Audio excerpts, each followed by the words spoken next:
There's a big difference between a UN peacekeeping force and a NATO one. The new Gaza force must preserve this fragile peace. Here's how it should be set up.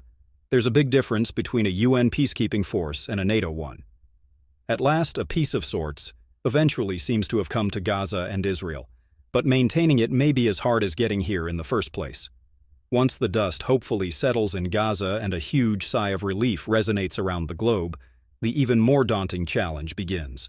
Both the UN and the Trump 20-point plan suggest that an International Stabilisation Force, ISF, is required to maintain the ceasefire and begin the daunting and complex humanitarian operation to feed the starving, turn the power and water back on, start the clear-up, rebuild, and in time establish a local Palestinian police force.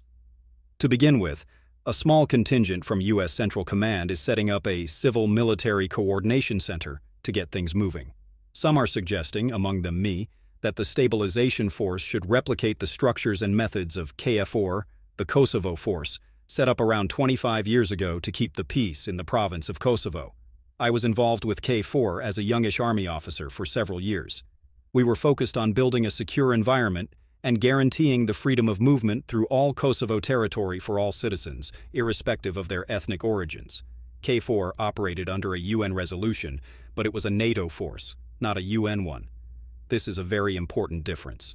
Secondly, KFOR focused on enabling humanitarian aid and getting the local infrastructure up and running again.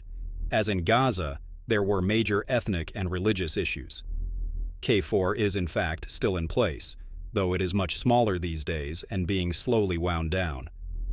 Israel and Hamas agree to pause in fighting in Gaza. The first challenge for the Gaza ISF is its makeup and force structure. Most likely, the force will predominantly be made up of soldiers from Middle Eastern countries who are acceptable to Israel as well as the Palestinians.